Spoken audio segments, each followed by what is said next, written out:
Welcome to Abhinav Bharat. నేను journalist Ravichandra. Andhra Pradesh రాష్ట్రంలో ఉన్నటువంటి మన్యం జిల్లా, అల్లూరి సీతారామరాజు జిల్లాలో ఆదివాసీలందరూ కలిసి ఒక హ్యూజ్ ప్రొటెస్ట్ అయితే చేస్తున్నారు. కానీ ఈ ప్రొటెస్ట్ మనం ఎక్కడా కూడా మనం మెయిన్ స్ట్రీమ్ మీడియాలో కానీ, సోషల్ మీడియాలో కానీ వాళ్ళ బాధ అనేది ఎవరికి పట్టదు. ఎందుకంటే వాళ్ళు ఆదివాసీలు, గిరిజనులు ఏదో దూర ప్రాంతంలో మనకు సంబంధం లేకుండా నివసిస్తుంటారు కాబట్టి వాళ్ళ గురించి పట్టించుకునే నాదుడు ఉండడనే చెప్పుకోవాలి.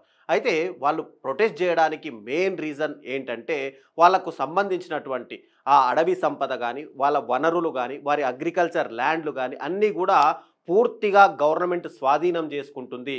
మా జీవనాధారానికి ఎక్కడా కూడా ఉపాధి లేకుండా పోతుంది అనే ఉద్దేశంతో వాళ్ళు ఒక ప్రొటెస్ట్ అయితే చేస్తున్నారు.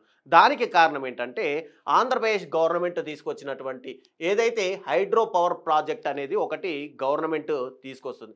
దీంట్లో భాగంగా ముఖ్యంగా చూసుకుంటే కనుక చంద్రబాబు నాయుడు లీడర్షిప్లో ఇక్కడ హైడ్రో పవర్ ప్రాజెక్టుకి సంబంధించి పార్వతీపురం మన్యం డిస్టిక్లో ఒకటి పవర్ ప్రాజెక్ట్ అనేది ఒకటి తీసుకొస్తుంది. దాంట్లో ఎవరెవరికి ఇస్తున్నారంటే అదానికి ఒకటి, ఇక నవయుగ కంపెనీలకు వీటికి సంబంధించి మెయిన్గా ఈ కాంట్రాక్ట్లు అయితే కట్టబెడుతున్నారు. ఇక మరోవైపు షిరిడి సాయి కూడా దీంట్లో ఉంది. అది ఇండోసెల్కి సంబంధించి మనం అందరం కూడా రీసెంట్గా వినే ఉంటాం. ఆ ఇండోసోల్కు సంబంధించిన షిరిడి సాయి కూడా ఇందులో ఒక పార్ట్నర్షిప్లో ఉంది అని ఒక టాక్ వినిపిస్తున్నప్పటికీ కూడా ఎక్కడా కూడా దీని గురించి వాస్తవాలు రాకపోవడంతో ఇక అదాని నవయుగకు సంబంధించి మాత్రం వీళ్ళిద్దరూ కూడా దీంట్లో ఇన్వాల్వ్ అయిపోయారు అని చెప్పి మనకు ఖచ్చితంగా తెలుస్తుంది.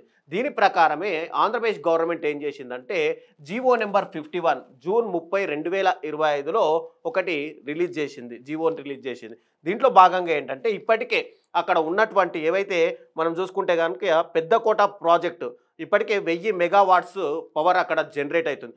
దాన్ని 1800 మెగావాట్స్కి సంబంధించి దాన్ని ముందుకు అంటే ఇంకా ఉత్పత్తి పెంచాలనే ఉద్దేశం ఒకటి.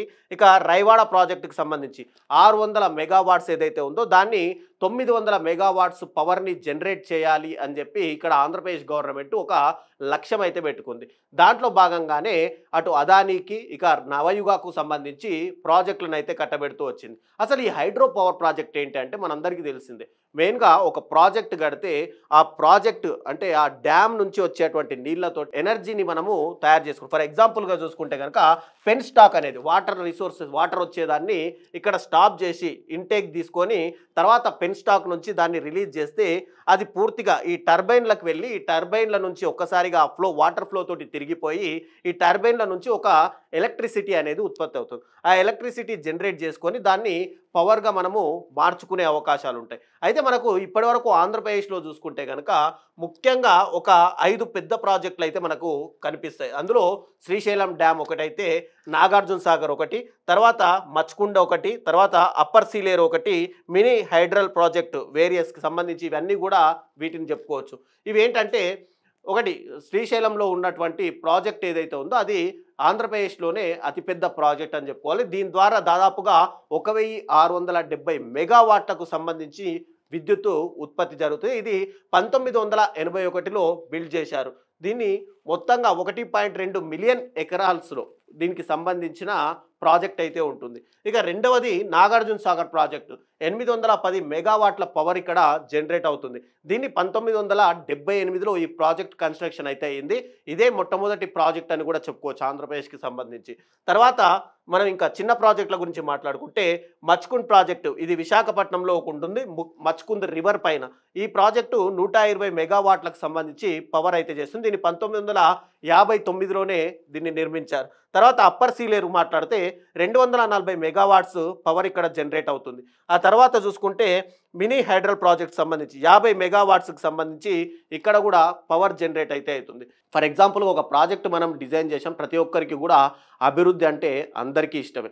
ఒక ప్రాజెక్ట్ వస్తుంది అంటే దాని ద్వారా ఒక డ్యామ్ పెట్టుకుంటే కనుక దాంట్లో డీటీ స్టోరేజ్ పెట్టుకోవచ్చు. అక్కడ ఉన్నటువంటి అగ్రికల్చర్ అంతా కూడా బాగుపడుతుంది. తర్వాత ఫైనాన్షియల్ గ్రోత్లు ఉంటాయి. అక్కడ ఉన్నటువంటి పంట పొలాలన్నీ కూడా మంచిగా సస్యశ్యామలంగా మారతాయి అనే ఒక ఉద్దేశం ఉంటుంది.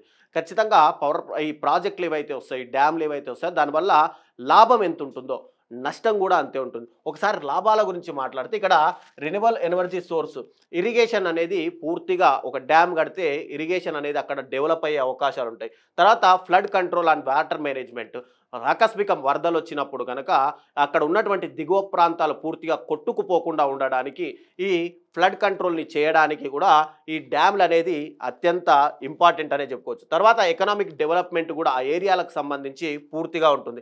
తర్వాత గ్రీన్ హౌస్, మనం గ్రీన్ హౌస్ మీద ఆధారపడకుండా అక్కడ ఎలక్ట్రిసిటీ కూడా పూర్తిగా ఉత్పత్తి చేసుకోవడానికి, ఇక్కడ మనం చూసుకుంటే కనుక విండ్ పవర్ కానీ ఎలక్ట్రిసిటీ పవర్, ఇలా పవర్ గురించి మాట్లాడుకుంటే ఎలక్ట్రిసిటీ పవర్ అంటే పూర్తిగా వాటర్ ద్వారా వచ్చేటువంటి పవర్ని ఇక్కడ జనరేట్ చేసుకునే అవకాశం ఉంటుంది. ఇంకా తర్వాత ఏదైతే పవర్ మనము అక్కడ జనరేట్ చేసుకుంటామో ఆ పవర్ని స్టోరేజ్ చేసుకోవడానికి కూడా ఇక్కడ ఫ్లెక్సిబిలిటీ అయితే దీంట్లో ఉంటుంది. తర్వాత ఇక్కడ ఒక డ్యామ్ ఉంది అంటే ఖచ్చితంగా టూరిజం కూడా అక్కడ చాలా వరకు డెవలప్ అవుతుంది. తర్వాత ఎనర్జీకి కూడా ఒక సెక్యూరిటీ ఉంటుంది అని చెప్పుకోవచ్చు. తర్వాత ఈ నష్టాలు కూడా అంతే, ఎంత లాభం ఉంటుందో ఒక డ్యామ్ కడితే అంతే నష్టం కూడా ఖచ్చితంగా ఉంటుంది. ఇక కమ్యూనిటీస్, డిస్ప్లేస్మెంట్ కమ్యూనిటీస్, ఒక ఏరియాలో డ్యామ్ కడుతున్నామంటే ఆ చుట్టుపక్కల ప్రాంతాలన్నీ కూడా పూర్తిగా ఇంపాక్ట్ అయ్యే అవకాశాలు ఉన్నాయి. ఎందుకంటే ఒక డ్యామ్ కడుతున్నామంటే ఒక నది ప్రవహిస్తుందంటే ఫర్ ఎగ్జాంపుల్గా ఆ నది ఖచ్చితంగా అటవీ ప్రాంతం వైపు నుంచే ప్రవహించే అవకాశాలు ఉంటాయి. కాబట్టి అక్కడ ఉన్నటువంటి హై ఇనిషియల్ కాస్ట్లు, దానికి సంబంధించిన అక్కడ ఉన్నటువంటి మినరల్స్ కానీ ఏవైనా సరే మొత్తం కూడా దెబ్బతినే అవకాశాలు ఉన్నాయి. ఇక జియోలాజికల్ రిస్క్, అడవి ప్రాంతం కాబట్టి ఆ అడవి ప్రాంతాలు మొత్తం కూడా ఖచ్చితంగా చెట్లను నరికేయాల్సి ఉంటుంది. ఇవి చాలా ఇబ్బంది ఉంటాయి. క్లైమేట్, ఇక్కడ అడవులను నరుకుతాం కాబట్టి క్లైమేట్ కూడా పూర్తిగా దెబ్బతినే అవకాశాలు.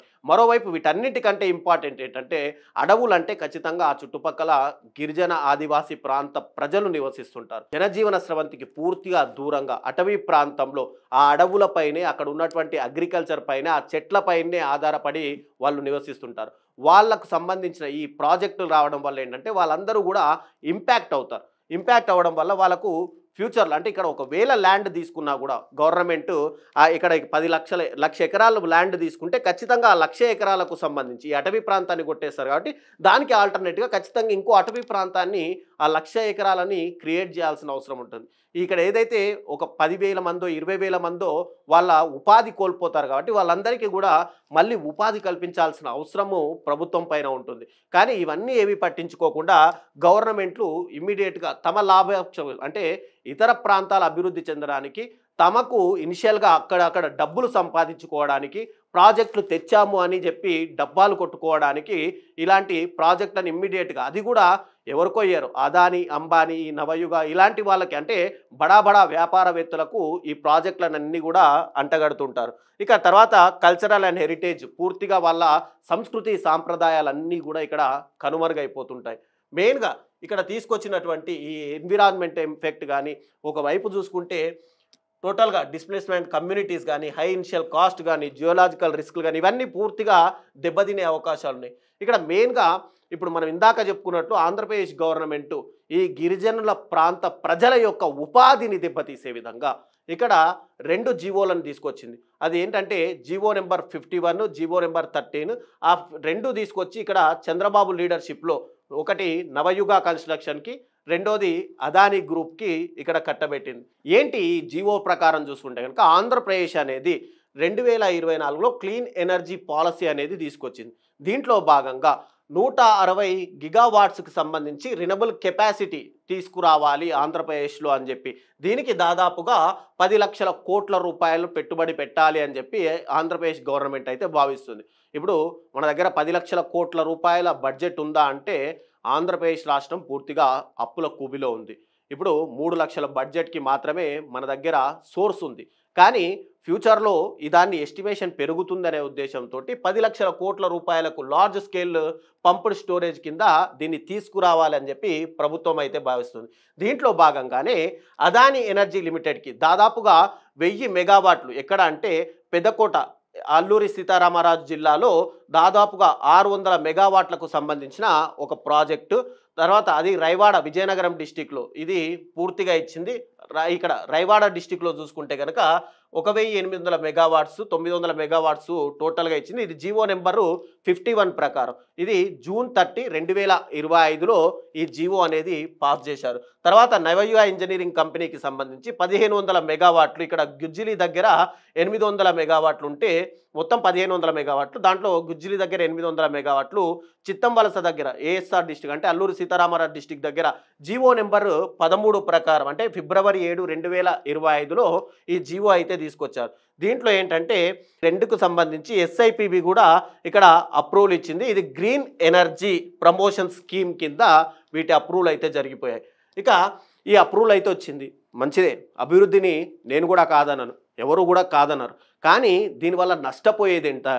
ఒకవేళ అదానికి ఇచ్చారు, నవయుగాకి ఇచ్చారు, సరే వాళ్ళు బడా వ్యాపారవేత్తలు వాళ్ళకు కట్టబెట్టారు అని అనుకుందాం. మీ ప్రాఫిట్ మీకు చూసుకుంటున్నారు, వాళ్ళ ప్రాఫిట్ వాళ్ళు చూసుకుంటున్నారు. కానీ ఇక్కడ నష్టపోయేది ఏంటంటే దాదాపుగా ఈ ఏరియాస్ ఎఫెక్టెడ్ 250 గ్రామాలు ఈ రెండు ప్రాజెక్టుల వల్ల పూర్తిగా నష్టపోతున్నాయి. అంటే దాదాపుగా 8 మండలాలకు సంబంధించిన ప్రజలు మొత్తం కూడా అరౌండ్ 50,000 మంది ట్రైబల్ పీపుల్, వాళ్ళకు ఆదివాసీలు, వాళ్ళకు జీవనోపాధి ఉన్న ఇదే ఇది. దాదాపుగా 20,000 ఎకరాల ఫారెస్ట్ మొత్తం కూడా దీని కింద, ఈ ప్రాజెక్ట్ కింద రాబోయే రోజుల్లో కనుమరుగైపోయే అవకాశాలు కనిపిస్తున్నాయి. ఇక మెయిన్గా మనం మాట్లాడుకుంటే ఏదైతే రైవాడ రిజర్వాయర్ ఉందో, ఈ రైవాడ రిజర్వాయర్ అనేది విశాఖపట్నం జిల్లాకు ఒక ఆయువు పట్టు లాంటిది. ఇక్కడ అగ్రికల్చర్కి కానీ తాగునీటికి కానీ ప్రతి దానికి కూడా ఈ రైవాడ ప్రాజెక్ట్ నుంచే వాటర్ సప్లై అయితే అవుతుంది. ఈ ప్రాజెక్టులు ఏవైతే వస్తున్నాయో దీనివల్ల, ఈ ప్రాజెక్టుల వల్ల రైవాడ రిజర్వాయర్ పూర్తిగా దెబ్బతినే అవకాశాలు ఉన్నాయి. ఇక్కడ రైవాడ ప్రాజెక్టు వల్ల మనం మాట్లాడుకుంటే దాదాపుగా 15,000 ఎకరాలు ఇక్కడ పంటలు ఈ విశాఖపట్నం పరిసర ప్రాంతాల్లో పండుతున్నాయి. అయితే ఒక ల్యాండ్ తీసుకున్నారు, ఒక ల్యాండ్ తీసుకోవాలి, గిరిజనుల నుంచి అప్రూవల్ తీసుకోవాలి అంటే అక్కడ వాళ్ళు ఉన్న ల్యాండ్ ఖచ్చితంగా గవర్నమెంట్ అభివృద్ధి చేయాలంటే ల్యాండ్ తీసుకోవాలి. ల్యాండ్ తీసుకోవాలంటే కొన్ని ఖచ్చితంగా ఒక లాస్, రూల్స్, రెగ్యులేషన్స్ అనేవి ఖచ్చితంగా ఉంటాయి. దాని ప్రకారమే మనం మాట్లాడుకుంటే ఇక్కడ 5th schedule of Indian constitution ప్రకారం గిరిజనుల యొక్క ల్యాండ్ తీసుకోవాలి అంటే కొన్ని రూల్స్, రెగ్యులేషన్స్ అయితే ఉన్నాయి. అదేంటంటే పెసా 1996 అంటే ఏంటంటే panchayats extension to scheme schedule areas act అని. దీని ప్రకారం అక్కడ ఉన్నటువంటి ఈ గిరిజనులు ఎవరైతే ఉంటారో వాళ్ళలో అంటే దాదాపు మనం ఇందాక మాట్లాడుకున్నట్టుగా 250 గ్రామాలు, ఆ గ్రామాలకు వెళ్ళి అక్కడ ప్రభుత్వం తరపున అధికారులు అక్కడ ఒక గ్రామ సభను ఏర్పాటు చేసి ఆ గ్రామ సభలో అందరూ సమ్మతమే మాకు ప్రాజెక్ట్ ఇవ్వడానికి అని ఒప్పుకుంటే అప్పుడు అధికారులు అనేది అక్కడ ల్యాండ్ తీసుకోవడానికి మెయిన్గా ఉంటుంది. కానీ ఇక్కడ గవర్నమెంట్ ఏం చేసిందంటే ఈ పెసా యాక్ట్ ఇక్కడ ఇంతవరకు కూడా ఒక్క విలేజ్ మీటింగ్ కూడా కంటెస్ట్ చేయలేదు. తర్వాత forest rights acts 5th schedule ప్రకారం చూసుకుంటే కనుక ఏదైనా ప్రభుత్వ అధికారులు కానీ లేదంటే ప్రభుత్వం కానీ అక్కడ ఆ ప్రాంతాలకు వెళ్ళాలంటే అక్కడ ఈ యాక్ట్ ప్రకారం వెళ్ళడానికి రూల్స్ ఉండవు. వాళ్ళు గిరిజనులు, వాళ్ళ జీవనోపాధి దెబ్బతినకూడదు, వాళ్ళ కల్చర్, సంస్కృతి ఏది దెబ్బతినకూడదు. కాబట్టి కొన్ని ఫారెస్ట్ యాక్ట్లు అయితే ఉంటాయి. ఆ ఫారెస్ట్ యాక్ట్ ప్రకారం ఎవరు కూడా లోపలికి వెళ్ళడానికి రూల్స్ ఉండవు. కానీ ప్రభుత్వం తలుచుకుంటే ఎంత ఇమ్మీడియట్గా వెళ్ళిపోతుంది కాబట్టి వెళ్ళిపోయింది. తర్వాత 1/70 ల్యాండ్ ప్రొటెక్షన్ యాక్ట్ ప్రకారము ఇంతవరకు కూడా దాన్ని కూడా పూర్తిగా తుంగలో తొప్పారు. ఇక్కడ మనం ఇందాక మాట్లాడుకున్నట్టు ఈ రూల్స్ ప్రకారం నో గ్రామ సభ, తర్వాత ఇగ్నోరింగ్ కమ్యూనిటీ రైట్స్ కూడా ఇగ్నోర్ చేశారు. రికగ్నైజేషన్ అండ్ సెటిల్మెంట్ క్లైమ్స్ కూడా పూర్తిగా ఫెయిల్యూర్ అయిపోయాయి. తర్వాత ఏదైనా ఫారెస్ట్ తీసుకుంటే ఆ ఫారెస్ట్ ఇప్పుడు 1,00,000 ఎకరాలు తీసుకుంటే ఇంకో 1,00,000 ఎకరాలు వాళ్ళకు ఆల్టర్నేట్ చూపించాలి, అది కూడా పూర్తిగా తుంగలో దొక్కేశారు. కాబట్టి వీటన్నింటికి అగెనెస్ట్గానే ఇక్కడ ఉన్నటువంటి గిరిజనులు కానీ ప్రజలు కానీ పూర్తిగా ఒక పెద్ద హ్యూజ్ ప్రొటెస్ట్ అయితే చేస్తున్నారు. ఆ ప్రొటెస్ట్ ప్రకారం మాకు ఉన్నటువంటి ఇండ్లు పోయాయి, మాకున్నటువంటి ఫారెస్ట్ పూర్తిగా దెబ్బతింది, అగ్రికల్చర్ పూర్తిగా దెబ్బతింది అని చెప్పి ఇక్కడ ఎన్నో విలేజ్, ఫర్ ఎగ్జాంపుల్గా మాట్లాడుకుంటే మరికా కానీ, చింతలపూడి కానీ, చోడవరం కానీ, దేవరపల్లి లాంటి విలేజెస్ మొత్తం కూడా ఇప్పటికే జీరో స్థాపిత అంటే కనుమరుగైపోయాయి. అక్కడ ఒక విలేజ్ ఉండేదా అని మనం మాట్లాడుకునే పరిస్థితి ఇప్పుడు అక్కడ దాపురించింది. అయితే ఇక్కడ మనం ఫర్ ఎగ్జాంపుల్ విలేజెస్ చూసుకుంటే మరికవలస, చింతలపూడి, చోడవరం, దేవరపల్లి లాంటివి అక్కడ ఒక ఊర్లు ఉండేవా అనే పరిస్థితి ఇప్పుడు పూర్తిగా దెబ్బతినిపోయింది. అంటే వాళ్ళందరూ కూడా జీవనోపాధి కోల్పోయి రోడ్ల మీదకి వచ్చేసారు. కానీ ఎక్కడా కూడా మెయిన్ స్ట్రీమ్లో కానీ ఎక్కడా కూడా వాళ్ళ బాధలు ఎవరూ చూపించట్లేదు. ఎందుకంటే అదాని, అంబానీ, లేదంటే నవయుగ, లేదంటే చంద్రబాబు, పవన్ కళ్యాణ్ లాంటి బిగ్ పొలిటికల్ లీడర్స్ ముందు వాళ్ళ పరిస్థితి అనేది పూర్తిగా చిన్న స్థాయి కాబట్టి వాళ్ళని చూపించడానికి కూడా ఎవరు ఇష్టపడరు. ఇక తర్వాత లోకల్ ట్రైబ్స్ అందరూ కూడా ఈ జీవో నెంబర్ 51ని, GO number 13 and GO number 2ని క్యాన్సిల్ చేయాలి అని చెప్పి వాళ్ళు హ్యూజ్ ప్రొటెస్ట్ చేస్తుంటే ఇక్కడ ప్రభుత్వం మాత్రం పట్టించుకునే పరిస్థితి లేదు. వాళ్ళందరూ కూడా ఒకటే అడుగుతున్నారు. ఏంటంటే మన దేశంలో ఎలా ఉంటుందంటే దౌర్భాగ్య పరిస్థితి ఏంటంటే ఇక్కడ ప్రభుత్వమే చట్టం తెస్తుంది, ప్రభుత్వమే ఆ చట్టాన్ని మార్చేస్తుంది. కానీ వేరే దేశాల్లో చూసుకుంటే ఒక చట్టం తెచ్చారంటే ఆ చట్టం ప్రకారం రూల్స్ అండ్ రెగ్యులేషన్స్ అనేది ఉంటుంది. మన దగ్గర చట్టము మనమే తెస్తాం, ఆ చట్టాన్ని మనమే అతిక్రమిస్తాం. కాబట్టి అలాంటి రూల్స్ మాకొద్దు, ఏవైతే ఇంటర్నేషనల్ రూల్స్ ఉన్నాయో ఆ రూల్స్ ప్రకారం చట్టాలు తెమ్మని చెప్పి ఆ ట్రైబల్ పీపుల్ మొత్తం కూడా వాళ్ళు రిక్వెస్ట్ చేస్తున్న పరిస్థితి ఉంది. ఇక ఫర్ ఎగ్జాంపుల్గా మనం మాట్లాడుకుంటే కర్ణాటకలో ఒక ఏరోస్పేస్ కంపెనీ తేవాలి అన్నప్పుడు ఆ ఏరోస్పేస్ కంపెనీని అక్కడ పెట్టవద్దు అని చెప్పి ఇక్కడ దేవనహల్లికి సంబంధించిన, అంటే కర్ణాటకలో దేవనహల్లికి సంబంధించిన ఫార్మర్స్ అందరూ కూడా ఒక హ్యూజ్ ప్రొటెస్ట్ అయితే తీసుకొచ్చారు.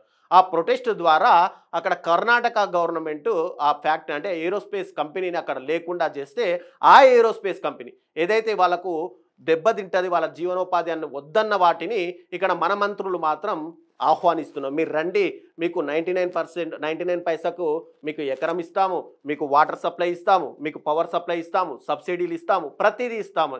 అంటే ఇక్కడ ప్రభుత్వాలు మాత్రం అక్కడ అంతగా గవర్నమెంట్ ఇంపాక్ట్ అవుతుంది అని చెప్పి వాళ్ళు ప్రజలు దెబ్బతింటారని చెప్పి వాళ్ళు వద్దంటే మనం మాత్రం ఇక్కడ మన ప్రజలు ఏమైపోయినా పర్వాలేదు, మీరైతే రండి, మీకు సబ్సిడీలు ఇస్తాము అని చెప్పి మాట్లాడుతున్నాయి.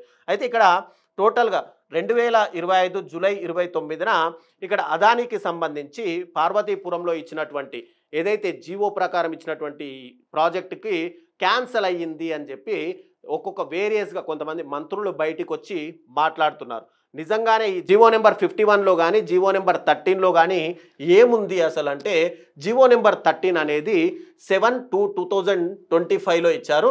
దీనికి సంబంధించి major pumped storage hydro power ప్రాజెక్టులు అల్లూరి సీతారామరాజులో నవయుగాకు సంబంధించి అలొకేట్ చేశారు. దీంట్లో ఏంటంటే 1500 మెగావాట్స్ ఏమో గుజ్జిలి దగ్గర, 800 మెగావాట్స్ ఏమో చిత్తంవలస దగ్గర ఇది ఇచ్చారు. దీని పాలసీ ప్రకారం done under Andhra Pradesh integrated clean energy policy 2024 ప్రకారం జీవోని అయితే తీసుకొచ్చారు. ఇక్కడ గవర్నమెంట్ ఏం చేస్తుందంటే ఒక ల్యాండ్ అలొకేట్ చేసింది. దాన్ని ఏంటంటే 33 ఇయర్స్ వరకు పూర్తిగా మీ ఇష్టం ఏమైనా చేసుకోండి అని చెప్పి ఇక్కడ అలొకేట్ చేసింది. దాన్ని ఇక్కడ మార్చాలనే గిరిజనులు అయితే కోరుకుంటున్నారు. తర్వాత డిమాండ్ వాళ్ళు ఏంటంటే ఒక ప్రాజెక్టు చేసేటప్పుడు కంపెనీలు కొన్ని రిక్వెస్ట్లు పెడతాయి, కొన్నేమో ఆర్డర్గా మాకు ఇది చేస్తేనే మీ దగ్గర ఈ ప్రాజెక్ట్ అనేది చేపడతాము అని చెప్తారు. కాబట్టి దాని ప్రకారం నవయుగ ఏం డిమాండ్ చేసిందంటే నాన్ అగ్రికల్చర్ స్టేటస్ గ్రాంటెడ్ చేయండి, అంటే అక్కడ ఉన్నటువంటి ల్యాండ్ నాన్ అగ్రికల్చర్ అని చెప్పి ఒక స్టేటస్ని గ్రాంట్ చేయమన్నారు. ప్రభుత్వం అడగగానే చేస్తుంది కదా,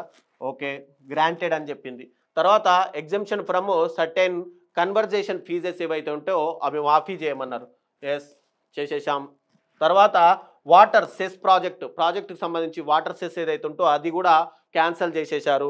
తర్వాత ఎగ్జంప్షన్ స్టాంప్ డ్యూటీస్ రిజిస్ట్రేషన్ ఫీజులు ఉంటాయి అవి కూడా ఎగ్జంప్షన్ చేసేశారు. తర్వాత ఎలక్ట్రిసిటీ డ్యూటీ కానీ క్రాస్ సబ్సిడీ కానీ ఏదో లిమిటెడ్గా పెట్టాము కాబట్టి పెట్టాలి, మేము ప్రభుత్వం కాబట్టి ఇంకేంటంటే ప్రతిపక్షంలో ఉన్న పార్టీలు మళ్ళీ రివర్స్ అవుతాయి కాబట్టి పెట్టాలి అని మాత్రం కొంతవరకు పెట్టుకుంటూ వచ్చాయి. ఇది ఒకటైతే తర్వాత జీవో నెంబర్ 51 ప్రకారం చూసుకుంటే కనుక అదానికి ఇక్కడ హైడ్రో పవర్ ప్రాజెక్టుకి సంబంధించి ఇక్కడ 1000 మెగావాట్ల నుండి 1800 మెగావాట్ల వరకు, తర్వాత పెద్దకోట దగ్గర రైవాడ దగ్గరనేమో 600 మెగావాట్స్నేమో 900 మెగావాట్లకు చేయాలి అని చెప్పి దీంట్లో 16.547 బిలియన్ క్యూబిక్ మెట్రిక్స్ టోటల్గా ఇదైతే అలొకేషన్ అయితే వాటర్ అలొకేట్ చేశారు. ఇందాక మనం మాట్లాడుకున్నట్టుగా ఏదైతే విశాఖపట్నంకి సాగునీరు తాగునీరు అందించే ప్రాజెక్టుకు సంబంధించి ఈ వాటర్ అంతా కూడా అటు డైవర్ట్ అయిపోయే అవకాశాలు అయితే కనిపిస్తున్నాయి. ఇక మొత్తంగా water allocation increase 23 million cubic metrics సంబంధించి అంటే ప్లస్ 3.7 క్యూబిక్ మిలియన్కి సంబంధించి టోటల్గా ఇక్కడ రైవాడ ప్రాజెక్ట్ ఏదైతే మనం ఇందాక వాటర్ అనుకున్నా అది పూర్తిగా దెబ్బతినే అవకాశాలు ఉన్నాయి. ఇవన్నీ కూడా ప్రభుత్వం ఇష్టారీతిన ఇస్తూ వచ్చింది. మరి ఇంతగా హ్యూజ్ ప్రొటెక్ట్ జరుగుతుంది కాబట్టి ఈ హ్యూజ్ ప్రొటెక్ట్ మేము చేస్తున్నారు కాబట్టి ఈ జీవోలన్నీ కూడా ఇమ్మీడియట్గా క్యాన్సిల్ చేశామని చెప్పి ప్రభుత్వంలోని కొంతమంది అధికారులు కానీ లేదంటే మంత్రులు కూడా బయటికి వచ్చి చెప్తున్నారు. కానీ ఇక్కడ జీవో నెంబర్ 51కి సంబంధించి ఏం క్యాన్సిల్ చేశారంటే దాంట్లో సంబంధించి 1200 మెగావాట్స్ ఏదైతే కురుకుట్టి దగ్గర ఉందో 1000 మెగావాట్స్కి సంబంధించి కర్రివలస దగ్గర ఏదైతే అలొకేట్ చేశారో వాటిని రద్దు చేశారు. ఎందుకంటే అది ఒడిస్సా ఆంధ్రప్రదేశ్ బార్డర్ కాబట్టి రేపు ఫ్యూచర్లో 2 రాష్ట్రాల మధ్య ఏదైనా గొడవలు జరిగితే ప్రాజెక్ట్ అనేది దెబ్బతింటుంది కాబట్టి అక్కడ దాన్ని క్యాన్సల్ చేసి దాన్ని మెయిన్గా ఈ 1800 మెగావాట్స్ పెద్దకోట దగ్గర ఉన్నది కానీ రైవాడ దగ్గర ఉన్నటువంటి 900 మెగావాట్స్కి సంబంధించిన ప్రాజెక్టులు అదానికి ఇచ్చినవి మాత్రం కంటిన్యూగానే కొనసాగుతూనే ఉన్నాయి. ఇవి జీవో నెంబర్ 51 కానీ జీవో నెంబర్ 13లో కానీ నవయుగాకు కానీ అదానికి ఇచ్చిన కంపెనీల వల్ల అంటే అభివృద్ధి జరిగితే ఎవరు కాదన్నారు కానీ ఇన్ని వేల మంది దాదాపు 250 విలేజెస్కి సంబంధించిన జనము 8 మండలాలు పూర్తిగా కనుమరుగైపోతున్నాయి. కాబట్టి ప్రభుత్వం కొద్దిగా దృష్టి పెట్టి వాళ్ళందరికీ కూడా జీవనోపాధి ఇవ్వాలి. ఎందుకంటే మనం మాట్లాడుకుంటే ఛత్తీస్గఢ్లో ఏదైతే హస్డియో అండ్ ఫారెస్ట్ ఉందో హస్డియో అండ్ ఫారెస్ట్ కూడా అదానీ కంపెనీకి ఇచ్చారు. అక్కడ 17 లక్షల ఎకరాల భూమికి సంబంధించి పూర్తిగా కూడా దెబ్బతింది. వాళ్ళందరూ కూడా అక్కడ జీవనోపాధి పొందలేక ఇప్పటికీ కూడా హైదరాబాదు ఫుట్పాత్ల మీద, బెంగళూరు ఫుట్పాత్ల మీద, చెన్నై ఫుట్పాత్ల మీద దిక్కు దివానా లేకుండా తమకు ఉన్న ఆవాసాలను పూర్తిగా పగలగొడితే వాళ్ళు రోడ్లపైన ఫుట్పాత్లపైన వంటలు వండుకుంటూ ఎంతమంది చనిపోయారో కూడా ఆ లెక్కలు కూడా లేవు. అలాంటి పబ్లిక్ని మనం దృష్టిలో పెట్టుకొనైనా సరే వీళ్ళందరూ ఈ ఆదివాసీలందరూ కూడా మన రాష్ట్ర ప్రజలు, మనం కాపాడ ప్రజలు, మన కల్చర్ అదంతా ఆ కల్చర్ దెబ్బతినకుండా ప్రభుత్వము దీనిపైన దృష్టి పెట్టి వాళ్ళకు ఆల్టర్నేట్ ఇవ్వడమా లేదంటే ఈ 51 కానీ 13 జీవోని కానీ క్యాన్సల్ చేసి వాళ్ళను బతకనివ్వడమా అనేది ప్రభుత్వం దృష్టిలోనే ఉంది.